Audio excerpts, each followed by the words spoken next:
Assalamualaikum warahmatullahi wabarakatuh. Sebelumnya terima kasih kepada Ibu Eli yang sudah menyempatkan waktunya untuk membahas mengenai kasus kekerasan seksual yang terjadi pada anak di Indonesia. Di mana di sini dalam jurnal KPPI yang dapat saya ambil, di mana di sini banyak kekerasan seksual yang terjadi dalam kondisi anak yang masih dini itu karena pengawasan yang kurang tepat oleh orang tua, kemudian media sosial yang merajalela gitu ya di masyarakat. Nah, menurut pendapat Ibu, apa sih mengenai kasus kekerasan seksual pada anak ini?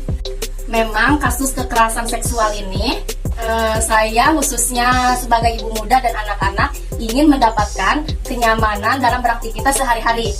Iya, benar sekali Bu, karena kekerasan seksual itu terjadi pada anak di Indonesia itu ada faktor-faktor tertentu. Yang pertama yaitu di mana faktor kekerasan seksual ini bisa terjadi di lingkungan keluarga, di lingkungan pertemanan anak, dan kemudian di media sosial yang sering digunakan oleh anak-anak yang sekarang. Oke, saya ingin bertanya ya sebelumnya. Jadi kasus kekerasan seksual apa saja sih yang Ibu ketahui yang dialami oleh anak-anak Indonesia sekarang ini? Kekerasan seksual, kekerasan fisik, dan kekerasan bully yang terjadi pada anak-anak. Iya, memang kekerasan fisik dan bully itu juga banyak dialami oleh anak-anak Indonesia yang terjadi di sekolah-sekolah sehingga mereka merasakan ketidaknyamanan ketika belajar gitu ya. Oke, selanjutnya kita akan menonton video mengenai pencegahan terhadap kasus kekerasan seksual yang dialami oleh anak-anak Indonesia. Oke, dari video tadi apa saja sih yang Ibu praktekkan kepada anak dalam upaya mencegah kekerasan seksual terhadap anak? Mengajarkan bagian tubuh mana aja yang tidak boleh dipegang oleh orang lain. Kemudian mengajarkan anak untuk berkata tidak jika ada orang yang menyentuh bagian pribadi tubuh kita. Selanjutnya mengajarkan anak untuk menolak jika ada yang menunjukkan foto atau video yang telanjang. Dan menyuruh anak untuk berteriak ketika ada orang yang membuka baju atau menunjukkan alat kelaminnya. Oke, dalam video itu memang benar dan dapat dibuktikan untuk mencegah kekerasan seksual yang terjadi pada anak. Nah, kemudian bagaimana sih Ibu mengawasi anak ketika di rumah?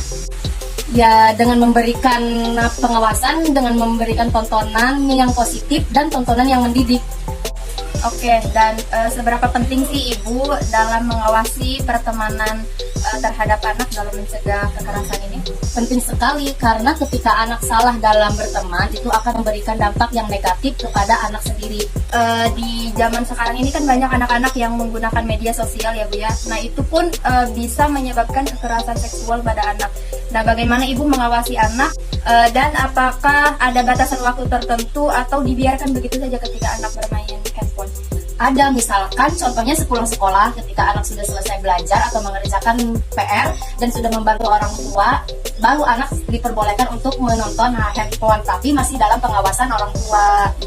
Iya, cara Ibu memang sudah baik, tetapi jika itu terjadi pada anak Ibu maupun kita sendiri, yang pertama kita itu harus menanyakan kepada anak Ibu untuk menceritakan kegiatan apa saja sih yang sudah dilakukan dalam kehidupan sekolah misalnya dan kehidupan sehari-hari lainnya.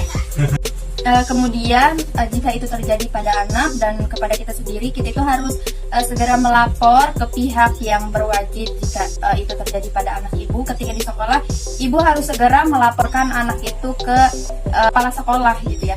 Kemudian Bu tadi sudah memberikan arahan yang cukup baik mengenai larangan-larangan apa saja yang tidak boleh orang lain lakukan terhadap diri kita. Oke, terima kasih Ibu telah menyempatkan waktunya untuk ikut bersosialisasi dalam mencegah kekerasan seksual pada anak ini.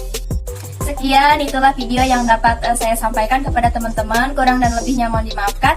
Wassalamualaikum warahmatullahi wabarakatuh.